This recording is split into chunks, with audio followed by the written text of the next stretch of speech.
আমরা অনেক আশা করেছিলাম যে শেখ হাসিনা পতিত সরকার, এখন সেই স্বৈরাচার হাসিনার যেদিন পতন হবে তারপরে বোধহয় শুধু সুখ আর সুখ। কিন্তু আমরা দেখলাম হাসিনা একাই চলে গেল, তার সমস্ত ক্যারেক্টারটা বাংলাদেশে প্রবাহমান।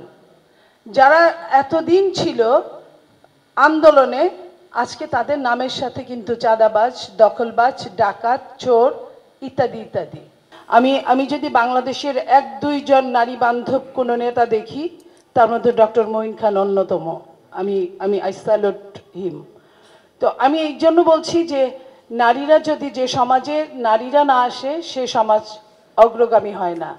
নারীরা ৭১-এ এসেছিল বলেই একটা স্বাধীনতা এসেছিল, নারীরা ভাষা আন্দোলনে ছিল বলেই আমরা বাংলায় কথা বলতে পারছি, নারীরা ২৪-এ ছিল বা ৯০-এ ছিল বলেই ৯০ সার্থক হয়েছিল, ২৪ সার্থক। নারীরা এখন নাই বলেই ২৪ কিন্তু হারিয়ে গেছে, হারিয়ে যাচ্ছে।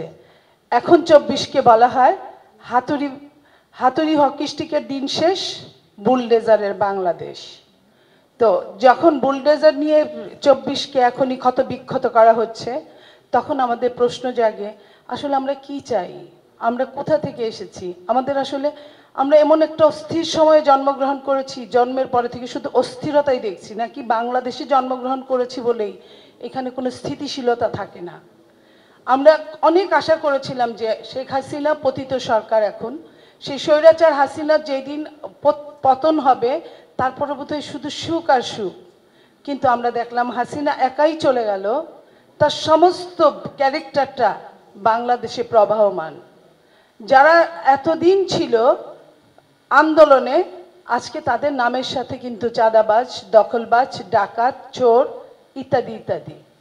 এই কথাগুলো, এগুলো তো আমরা দেখতে চাইনি। যে চাঁদার যে উৎকোচের রেট ছিল ২০ লাখ, এখন ওটা আরও ৫ যোগ হয়েছে। তো এই যে আমাদের সামনে আমাদের নেতা ডক্টর মঈন খান, তাদের মতো স্বচ্ছ মানুষ, আমরা বলি, খুব গর্ব করে বলি আমাদের স্বচ্ছতার প্রতীক। কিন্তু এই স্বচ্ছতা দিয়ে কি হবে, যে স্বচ্ছতার ক্রমবর্ধমান হারে বহিঃপ্রকাশ হতে পারে না, যে স্বচ্ছতা সবসময় নিম্নগামী হয়। আমরা উচ্চগামী স্বচ্ছতা চাই। আমরা এটা বুঝি না ক্ষমতা এমন জিনিস, আমরা রাষ্ট্র পরিচালনা মনে করি না, আমরা রাষ্ট্র ক্ষমতার কর্ণধার মনে করি। সেই ক্ষমতা এমন জিনিস, সেখানে গেলেই আমরা ভুলে যাই আমরা কিসের জন্য বিগত দিনে আন্দোলন করেছিলাম। আমরা লুটপাটে ব্যস্ত হয়ে যাই। এই লুটপাট, এই মাইন্ডসেট যতদিন বন্ধ না হবে, আমরা বন্ধ না করতে পারবো, আমাদের মাইন্ডসেটের রন্ধে রন্ধে যতদিন না ঢোকাতে পারবো, ততদিন এই ছাত্র জনতারা উষ্টাগত হবে, এই ছাত্র জনতারা ততদিন মার খাবে।